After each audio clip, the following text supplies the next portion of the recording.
I think for me, especially in my race and the pushback that we've received from like the other side, it's reproductive rights. And it's being painted as something that is not on the ballot when we know it absolutely is something that is going to be impacted depending on who controls the legislature and the governorship. So I think that's completely ridiculous. And it's important that we protect our bodily autonomy and our reproductive rights in this race and stand strong for what we believe in. So I'm in District 12A, which is maybe not quite as rural as Erica's department, but it's an area district, but it's big. So mine goes all the way from the South Dakota border into part of Stearns County and then down to Swift, up to Stevens and Pope. I am very surprised how this topic has lit people up. It is bringing people out of the woodwork, and particularly women. So I didn't know how that would be, but I think it's what is becoming a motivating factor to get out the vote and get people involved, is this very specific issue. It's a little different because I think, for some people, like, they don't even know that this ruling might affect them, or the decisions that they might make later down the road. And so part of it is education, making sure people know. The silver lining of the Dobbs ruling is so many more women have registered to vote, a lot of them younger.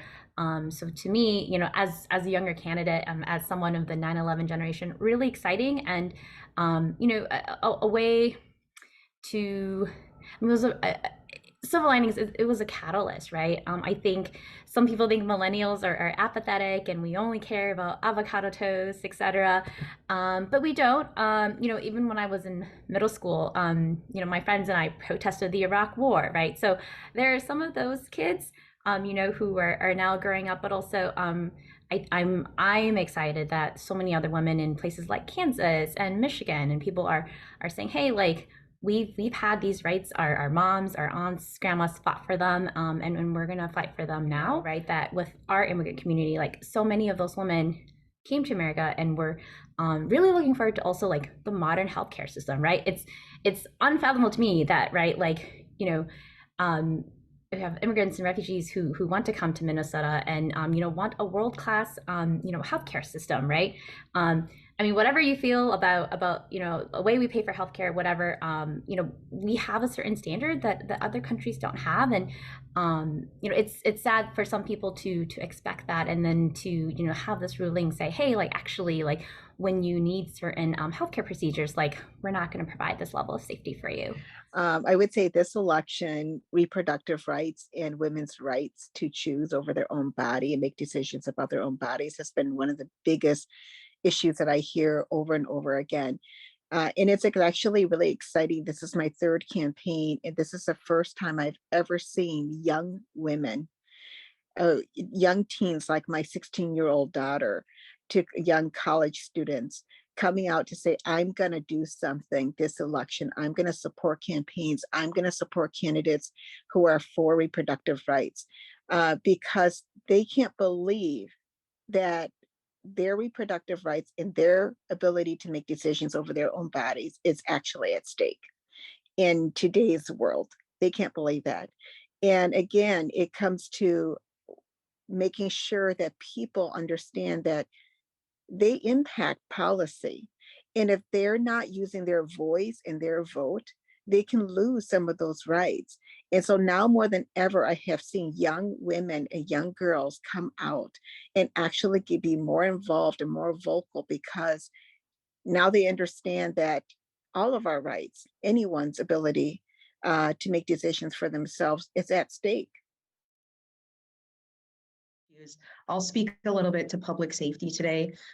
It's where I have education, it's where I have experience, and it's also where I've taken a journey in listening and making some changes to the way that I think.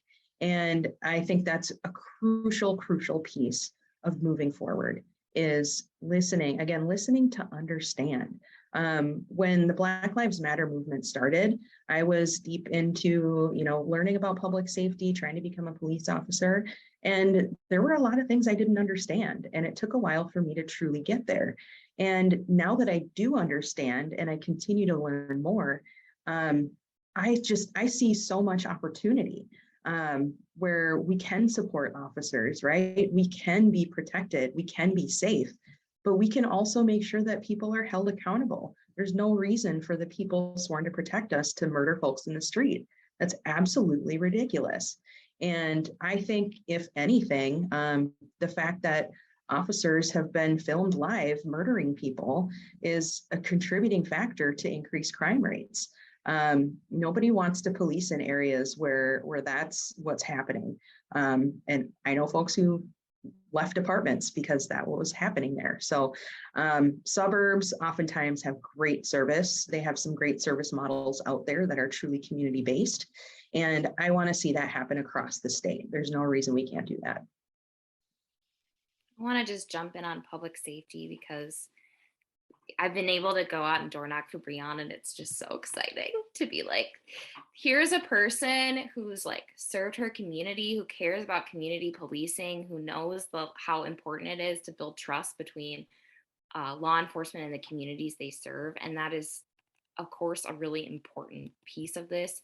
I like to always share how, our safety can't be divorced from all these other issues that we're running on, including abortion access, like when you're able to start your family, that determines like if you're able to keep your job and can you pay for childcare and health care that you have access to, right? Like people are safer when they have good jobs and they have good health care, when they have clean water and air that they have access to, when their kids are in good schools. Like making the investments in those areas is just as important to keeping our community safe as is building that trust and really holding officers accountable, right? And looking at root causes of crime. So we have to do this in coordination, and I think that's again part of how we're bringing a different perspective and a different style of leadership to the legislature. No matter what committees we sit on, it's like these are all safety issues, right? And we have to look at it that way to actually build a safe and thriving community. Say that I grew up, as Erica did, super conservative Lutheran, and women weren't allowed to be on the board of the church. Women weren't allowed to be pastors. And I never really challenged that. Like I saw my mom up there as a worship leader, and I thought, in high school, I started to think, how can she be up there singing, but she's preaching the word as she's singing, but she can't move over to the other side and stand in the pulpit and preach the word as talking. It really was like a conundrum to me. And then I went to Concordia Moorhead, which is more of a liberal Lutheran college, and our pastor there was a woman.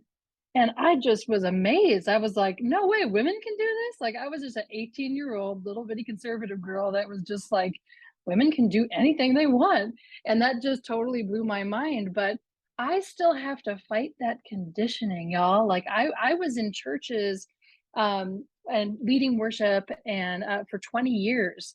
And I was usually the only woman at the table. And I would always defer to the man. And that's how I was socially conditioned for decades of my life.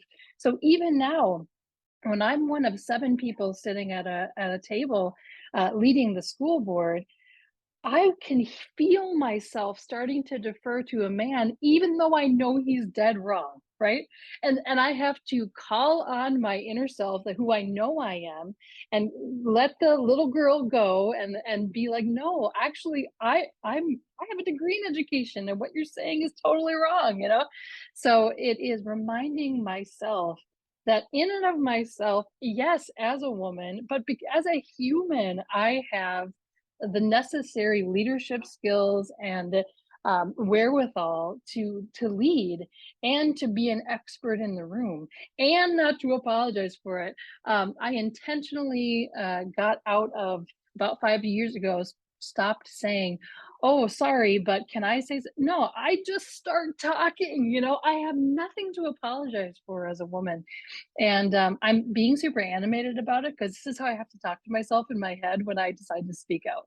Um, the one story I will say is that when I was running the first time, there was a man who was at one of our events, and he said, it's really nice that your husband, at that time, I'm divorced now, but it's really nice that he's babysitting the kids for you. I'm like, nah, bro, those are his kids. He's not babysitting nobody.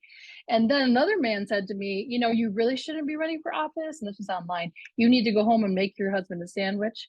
And I said, no, actually, you know what? My husband's the cook, so the joke's on you. So it's just like these outdated ideas. And at the doors, we still hear women say, my husband tells me who to vote for. I'm like, people died for this. Women died for this. Take your rights, my friend. So as you can tell, I'm really passionate about that. Say that, here in the Twin Cities, it's a little different, at least in Minneapolis. In my race, there were a number of women who ran. But the thing that becomes difficult is running as a mother. That women who have responsibilities to other people, especially, young people, that actually becomes something that people don't know how to place you. And women's leadership, I think also as we age, I was considered old. I'm 45. So this ageism, I think that also occurs for women at a much quicker rate than it occurs for men. And I am with Erica and Natalie on empowering our youth. They have really been born into something new. But being Japanese American, I really do truly also believe in relationships that are multi-generational and the value that elders bring to conversations, especially mothers and women who have caretaken. Mothers can be people who did not give birth, right? My father raised me, and he was in many ways my mother. So let me be clear when I say that.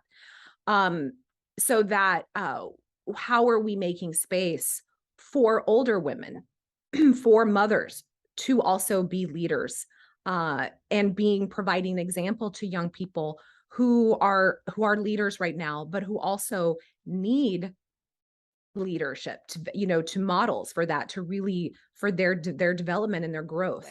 The second thing I think is going on, and I say this with my cultural studies professor hat on, is I think that our media, the way that we talk to each other right now, is really purposely dividing us into bubbles, really keeping us apart, which is one of the reasons why a conversation like this with women who live across the Minnesota in very different places, very different day-to-day life struggles is so critical and a really important value. Why I'm here, even though I have COVID, because I want to participate in these kinds of conversations.